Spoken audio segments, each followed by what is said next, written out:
આવજો કરે.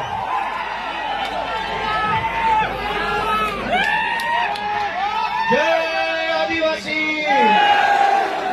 જય જોહાર. ચૈતરભાઈ તુમ આગે બઢો. આજે આપણા સૌના લોકપ્રિય, આપણા આદર્શ નેતા એવા ભાઈ શ્રી ચૈતરભાઈ વસાવાના સમર્થનમાં આયોજિત સામાજિક સભામાં ઉપસ્થિત મહારાષ્ટ્ર, રાજસ્થાન, ગુજરાત, અલગ અલગ બધા જિલ્લાઓમાંથી અને રાજ્યોમાંથી પધારેલા આદિવાસી સમાજના સૌ યુવાનો, વડીલો, આગેવાનોને મારા જય જોહાર, જય આદિવાસી. મંચ ઉપર ઉપસ્થિત ગુજરાતભરના આદિવાસી સમાજ માટે હંમેશા જેઓ લડે છે એવા ભાઈ શ્રી અનંતભાઈ પટેલ, હંમેશા જેમણે ચૈતરભાઈની સાથે ખભે ખભો મિલાવી અને ગુજરાતભરના મુદ્દા ઉઠાવ્યા છે એવા શ્રી સુદામભાઈ ગઢવી, ચૈતરભાઈની સાથે મળી અને આદિવાસી વિસ્તાર માટે, અમારી પાર્ટી માટે, ગુજરાત માટે હંમેશા જેમણે કામ કર્યું છે એવા ભાઈ શ્રી મનોજભાઈ સોરઠિયા, મહારાષ્ટ્ર અને રાજસ્થાનથી પધારેલા આદિવાસી સંગઠનોના સૌ આગેવાનશ્રીઓ, નિવૃત્ત આઈએએસ સાહેબશ્રી, બધાનો પહેલા તો હું ખૂબ ખૂબ આભાર વ્યક્ત કરું છું કે આ મુશ્કેલ ઘડીમાં બધા એક થઈને ભેગા મળીને ચૈતરભાઈની સાથે ઉભા છે. દોસ્તો, ચૈતરભાઈ વસાવાને સરકારે સ્થાપેલી સરકારના પૈસાથી ચાલતી સરકારની અદાલતે 7 વર્ષની સજા આપી અને સરકારે સ્થાપેલી સરકારના નિયમથી ચાલતી અદાલતે જે સજાનો ચુકાદો સંભળાયો, એ સજા, એ ચુકાદો આ જનતાની અદાલતમાં લઈને અમે બધા આવ્યા છે કે તમને એ માન્ય છે કે નહીં. લોકતંત્રમાં સરકાર કે કાયદો કે વ્યવસ્થા, આ બધી જ વસ્તુ કરતા સર્વોપરી છે જનતાનો ઈરાદો, જનતાના આશીર્વાદ, જનતાની આશા શું છે. સરકારની પોલીસ સ્ટેશન, સરકારના સરકારી વકીલ, સરકારની ફોરેન્સિક લેબોરેટરીઓ, સરકારનો ફરિયાદી, સરકારની તપાસ, સરકારનો દલીલ, સરકારનું બધું જ, પણ જનતાની અદાલતમાં સરકારનું ના ચાલે. આ જનતાની અદાલત ભેગી થઈ છે, આદિવાસી સમાજની અદાલત છે. ચૈતરભાઈને સરકારની અદાલતે અને સરકારે ભેગા મળીને જે કાંઈ ન્યાય અન્યાય કર્યો, એનો સાચો ન્યાય આદિવાસી સમાજની અદાલતમાં થવાનો છે અને નિર્ણય આજે અહીંથી આપણે કરીને જવાનું. દોસ્તો, સરકાર એમ કહે છે કે ચૈતર વસાવાને 7 વર્ષની સજા. આ જનતાની અદાલતના કરોડો ન્યાયાધીશો તમે અહીંયા ઉભા છો, તમે કહો તમે શું સજા કરશો ભાજપને? જો ભાજપની સરકાર ચૈતર વસાવાને 7 વર્ષની સજા કરે તો આ આદિવાસી સમાજની અદાલતમાં ભાજપને 70 વર્ષની જેલની સજા આપણે કરવાની છે. આવનારા 70 વર્ષ સુધી ભાજપનું બટન નહીં દબાવવાનું અને એને સજા આપવાનો નિર્ણય આજે આ જનતાની અદાલતમાં થવો જોઈએ. લોકશાહીમાં જનતાથી મોટું હોય કોણ? જનતાથી મોટું કોણ? જનતાથી મોટી પોલીસ નહીં, જનતાથી મોટું જંગલ ખાતું નહીં, જનતાથી મોટા મુખ્યમંત્રી પણ નહીં, સૌથી મોટી જનતા.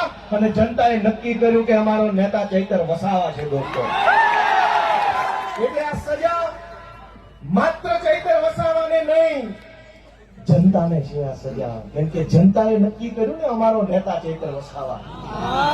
તો કરોડો લોકોને જે ચૈતર વસાવા ઉપર વિશ્વાસ છે, કરોડો આદિવાસીઓને જે ચૈતર વસાવાની ઉપર આશા છે, એને જેલમાં પૂરવાનો અર્થ એ થયો કે કરોડો લોકોને ભાજપની સરકારે સજા આપી છે કે તમારી પાસેથી તમારો નેતા છીનવી લીધો.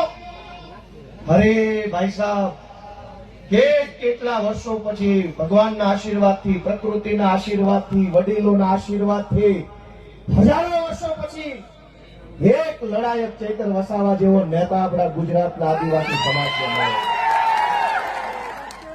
અનેક લોકો ધારાસભ્યો બન્યા, સાંસદો બન્યા આદિવાસી સમાજના મત આધારે, પણ આદિવાસી વિસ્તારોમાં ચાલતી નકલી સરકારી કચેરીઓ ઉપર પહેલી વખત બોલ્યું કોણ? બોલ્યા. અનેક લોકો આદિવાસી સમાજના મતના આધારે સાંસદો મંત્રીઓ બન્યા, પણ આદિવાસીઓની જમીન ઉપર વિવિધ કંપનીઓ લાવી આદિવાસીઓને ખદેડવાનું કામ કરતા હતા. એની વિરુદ્ધમાં પહેલો મજબૂત અવાજ ઉઠાવ્યો કોણે? ચૈતર વસાવાએ. આ કેવડિયામાં, તાપીમાં, છોટાઉદેપુરમાં, ડાંગ જિલ્લામાં ચારો તરફ કંપની, થર્મલ પ્રોજેક્ટ, ફલાણો પ્રોજેક્ટ, ઢેકણો પ્રોજેક્ટ. આ તમામ પ્રોજેક્ટના નામે આદિવાસીઓને ઘર વગરના, જમીન વગરના, શિક્ષણ વગરના, આરોગ્યની વ્યવસ્થા વગરના કરવાના ષડયંત્રને રોકવાનું કામ કર્યું કોણે? ચૈતર વસાવાએ કર્યું. અને સરકારના પેટમાં તેલ રેડાયું કે આ ચૈતર વસાવા આદિવાસીઓને ક્યાં આટલો બધો જાગૃત કરે છે? કેમ આદિવાસી યુવાનોને જગાડે છે? કેમ સુતેલો આદિવાસી સમાજને જાગૃત કરવાનું કામ કરે છે? ચૈતર વસાવાનો ગુનો એ નથી કે જંગલ વિભાગના કર્મચારી સાથે બોલાચાલી કરી. ગુનો તો એ છે કે જંગલની જમીન તમારી છે અને તમને અપાવવાની છે એવી જાગૃતિ સમાજમાં લઈને આવ્યા. ચૈતર વસાવાએ જો બીજા ભાજપના આદિવાસી નેતાઓની જેમ રૂપિયા બનાવ્યા હોત તો જેલમાં હોત કે ઘરે હોત? એક છે મોટા કદાવર આદિવાસી નેતા, 2000 કરોડનું મનરેગામાં કરી નાખ્યું. જેલમાં છે કે મેલમાં?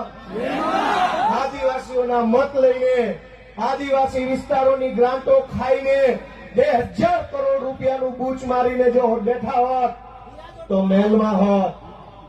પણ જેણે આદિવાસીઓને પાય બચાવવાનું કામ કર્યું, આદિવાસી બાળકોના શિક્ષણ માટે લડાઈ લડ્યા, વિસ્થાપિતો માટે બોલ્યા, ગરીબ દીકરીઓ માટે બોલ્યા, તમામ પ્રકારની યોજનાના લાભ અપાવવા માટે બોલ્યા, એ ચૈતરભાઈને જેલમાં પૂર્યા. વિધાનસભામાં આજની તારીખમાં જેની ઉપર ગુજરાતની હાઈકોર્ટે આદેશ કર્યો હોય કે આ ધારાસભ્યો પર બળાત્કારની એફઆઈઆર નોંધો, જેની ઉપર બળાત્કારની એફઆઈઆર છે એ આજે વિધાનસભામાં છે. આજની તારીખમાં ધારાસભ્ય છે, જેલમાં નથી બળાત્કારના આરોપી. જેની ઉપર મનરેગા કૌભાંડનો 2000 કરોડનો આરોપ છે એ વિધાનસભામાં ધારાસભ્ય થઈને બેઠા છે. જેની ઉપર જમીનો પચાવી પાડવાનો કેસ ચાલે છે 200 કરોડનો, એ અત્યારે ધારાસભ્ય છે. ગુજરાતના તમામ ચોર, લુચ્ચા, લફંગા, લબાડ, તોડબાજ, બળાત્કારી, ભ્રષ્ટાચારી, હલકા ધંધા કરનારા બધા જ લોકો આલિશાન જિંદગી જીવે છે. અને એક મામૂલી ગુનાની અંદર ચૈતર વસાવાને 7 વર્ષની સજા. 7મા ધોરણમાં ભણવામાં આવતું કે દેવડીએ દંડાય છે ચોર મુઠ્ઠી ઝાડના, ને લાખ ખાંડી લૂંટનારા મહેફિલે મંડાય છે. કૌભાંડ કરનારા લોકો વટથી ફરે છે અને આદિવાસી સમાજ માટે લડનારા ચૈતર વસાવાને જેલમાં પૂર્યા છે. દોસ્તો, મારી તમને એટલી વિનંતી છે કે લડાઈ બહુ લાંબી છે. આજે આપણે બધા અહીંયા ભેગા થયા છીએ, અહીંયા આકલા પડકારા જુસ્સો, આમ કરી નાખું તેમ કરી નાખું કરીએ છીએ, પણ સાચું આમ અને તેમ કરવાનું ટાણું છે ને એ મતદાનના દિવસે આવતું હોય. લોકશાહી છે, આમ તેમ જે કાંઈ, અને નર્મદા જિલ્લા વાળાએ તો આમ તેમ કરીને બતાવી દીધું છે. જો આમ તેમ કેમ થાય નહીં, ગઈ ચૂંટણીમાં કહી દીધું કે આમ થાય. બહુ વાંચા હતા, ઝૂકેગા નહીં સાલા. બટાબાર બીજા વડાપ્રધાને અહીંયા સભા કરી, ગૃહમંત્રીએ સભા કરી, પ્રદેશ પ્રમુખે કરી, પણ નર્મદા જિલ્લાના આદિવાસીઓએ કીધું ઝૂકેગા નહીં સાલા. આને કહેવાય અસલ ટાઈગર. પણ દોસ્તો, હું તમને છેલ્લી 2-3 વિનંતી કરીશ કે ચૈતરભાઈનો ગુનો શું? આ ભાજપ વાળા ટીવીમાં, સોશિયલ મીડિયામાં ચૈતરભાઈને બદનામ કરવાનું કામ કરે કે એણે વન વિભાગ વાળાને આમ તેમ કહી દીધું, ધાકધમકી કરી લીધી. તમારા વન વિભાગ વાળા, તમારા પોલીસ વાળાએ અમારી હારે જે ધાકધમકી કરી છે ને એની સજા 700 વર્ષ આપો તો ઘટે એમ છે. આખા ગુજરાતમાં સરકારી માણસો જનતા હારે કેવું વર્તન કરે છે? સરકારી મામલતદાર, સરકારી પીએસઆઈ, સરકારી ટીડીઓ, સરકારી પ્રાંત, સરકારી આરએફઓ, આ બધા જ લોકો રાજ્યની નાની નાની જનતા સાથે કેવું વર્તન કરે છે? ઈ વર્તનની જો સજા આપવા બેસીએ ને તો એકેય માયનો લાલ ઓફિસમાં બેસી નહીં શકે, બધાને જેલમાં પૂરવા પડે. ચૈતર વસાવાએ 4 શબ્દો શું કીધા તો માથું લાગ્યું. પણ દોસ્તો, ચુકાદો હવે જનતાની અદાલતમાં લાવવાનો છે. તમારે નિર્ણય કરવાનો છે કે આજ ચૈતર વસાવાને તમારા આશીર્વાદથી એક વખત ગુજરાતની સરકારમાં બેસાડો, પછી ખબર પડશે કે કેવી રીતે ન્યાય કરી શકાય. આપણે ક્યાં સુધી અન્યાય સહન કરવાનો? માંડ કરીને એક નેતા મળે, એક બાજુ બધા ભ્રષ્ટ નેતાઓ સમાજ માટે બોલે નહીં, લડે નહીં, અવાજ ઉઠાવે નહીં, ચૂપ થઈ જાય. એક બાજુ માંડ એક બોલનારો નેતા મળ્યો હોય, એને જેલમાં પૂરી દેવો. ગુજરાતભરની જનતાને હું તો વિનંતી કરું છું, માત્ર આદિવાસી સમાજ નહીં, જે કંઈ પણ થોડા ઘણા બોલનારા નેતા વધ્યા છે ને એની સાથે રહેજો, એને ટેકો આપજો, એની પડખે રહેજો, અને તો ગુજરાતમાં કોઈ બોલે છે. સરકાર એમ ઈચ્છે છે કે કોઈ પણ માણસ ભાજપની સામે બોલવો ના જોઈએ, કોઈ માણસ ભાજપની સામે અવાજ ન ઉઠાવવો જોઈએ, એવું સરકાર ઈચ્છે છે. પણ કેટલાક માણસો ચૈતર વસાવા હોય, એ પ્રકૃતિમાંથી પેદા થયેલા હોય, કોઈના બાપથી નો બીવે, સરકાર હોય કે સરકાર હોય કે જે હોય. અને આ જળ, જમીન, જંગલ કોનું છે? સરકારનું છે. સરકાર નહોતી, જે દિવસે આ દેશમાં સરકારો નહોતી ત્યારે જંગલ હતું કે નહીં? જે દિવસે આ દેશમાં કોઈ સરકાર, કોઈ પાર્ટી નહોતી ત્યારે જમીન હતી કે નહીં? અને જે દિવસે આ ભાજપ પાર્ટી કે એના નેતાનો જન્મ નહોતો ત્યારે આ ધરતી પર જળ હતું કે નહીં?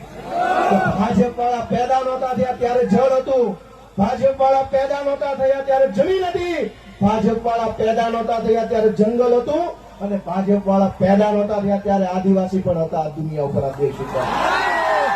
તમારી પોલીસ, તમારું ફોરેસ્ટ, તમારા બધા માણસો એ તો હમણાં આવ્યા. આ તો સદીઓથી હાલતી આવતી વ્યવસ્થા છે ને એને સંભાળીને રાખનારો આદિવાસી સમાજ છે દોસ્તો.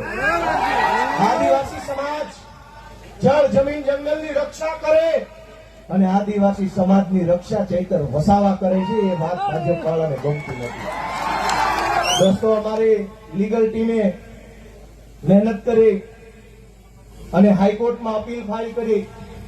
જે કાંઈ પણ ખેડૂતો, બહેનો, ચૈતરભાઈ અને શકુંતલાબેન સિવાયના બીજા જે કાંઈ મિત્રો જેલમાં છે, અને ચૈતરભાઈ સહિત બધા એમની અપીલ હાઈકોર્ટમાં ફાઇલ કરી, અને શકુંતલાબેન જે નાનું બાળક છે એમને હાઈકોર્ટે છોડી મૂકવાનો આદેશ આપ્યો. એ આપણા માટે બહુ સારી બાબત કહેવાય. અને બહુ જલ્દી તમામ આપણા જે કાંઈ પણ સાથી મિત્રો જે નિર્દોષ જેલમાં છે એમને પણ વહેલી તકે જેલ મુક્તિ થાય એના માટેના તાબડતોબ પ્રયત્નો સતત ચાલુ છે. અને બહુ વહેલી તકે આપણને સારા સમાચાર મળે એવી હું આશા રાખું છું. આપ સૌને મારી એક જ વિનંતી છે કે આ લડાઈમાં ચૈતર વસાવાને, એના પરિવારને, એના બાળકોને ક્યાંય પણ એક સેકન્ડ પણ આપણે બધાએ, હું અને તમે ભેગા મળી એકલા નથી પડવા દેવાના. જ્યાં જરૂર પડે, જેવી જરૂર પડે, જ્યારે જરૂર પડે ત્યારે આપણે બધાએ સાથે ઉભું રહેવાનું. અમે બધા આજે સાથે છીએ. ચૈતરભાઈ સાથે બહુ પારિવારિક સંબંધ છે મારે. આમ તો હું જે કાંઈ બોલું છું આજે બહુ દુઃખ થાય છે. વિધાનસભામાં ચૈતરભાઈ મારી બાજુમાં બેસે, અમે ખૂબ વાતો કરી, મારી બાજુમાં ઉભા આદિવાસી સમાજના અધિકારો વિશે પૂરી તાકાતથી બોલતા હોય છે, અને એટલું સરસ રીતે આમ છાતી કાઢીને સરકારની આંખમાં આંખ નાખીને કહેતા હોય છે કે ભાજપ વાળાને ગમતું નથી. ભાજપ વાળાને એ વાત ગમતી નથી કે એક આદિવાસીનો છોકરો વિધાનસભામાં ઉભા રહીને મંત્રીઓની ફોજ, મુખ્યમંત્રી બેઠા એની સામે આંખમાં આંખ નાખીને બોલે છે કે આ જળ, જમીન, જંગલ અમારું છે, તમને નહીં ઘૂસવા દઈએ. બીજા પણ આદિવાસી નેતાઓ છે. યસ સર, જી સર, ટિકિટ સર, ટિકિટ. સમાજને છેતરી જાય, વાંધો નહીં, સમાજને આંખો બંધ કરાવી દઈશ, હું ગાળી દઈશ, મને ટિકિટ આપો એટલે હું મારા સમાજને છેતરી મતી આવીશ. આનંદભાઈ પણ જોતા હશે, આનંદભાઈ પણ બોલે છે વિધાનસભામાં પૂરી તાકાતથી આદિવાસી સમાજ માટે. એ ચૈતરભાઈની પેલી બાજુ બેસે. દોસ્તો, 2-3 માણસ બધ્યા છે, ગમે તેટલી મોટી સરકાર હોય એની સામે પણ આંખમાં આંખ નાખીને બોલવાની હિંમત રાખે છે કે તું જે હોય તે હું મારા સમાજ માટે બોલવા અહીંયા આવ્યો છું દોસ્તો. તું જે હોય તે, સરકાર હોય તો ભલે, રાષ્ટ્રપતિ હોય તો ભલે, ને તું મોટી ટોપ હોય તો ભલે, મને તો અમારા આદિવાસી સમાજે, અમારા ખેડૂતોએ મત આપ્યા છે તો હું એમના માટે બોલતો રહીશ.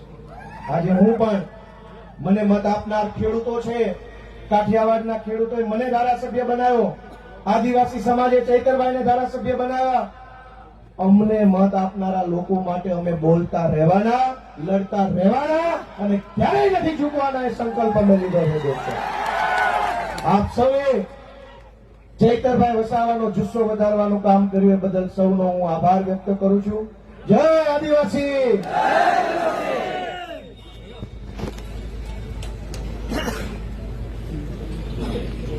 ગોપાલભાઈનો ખૂબ ખૂબ આભાર.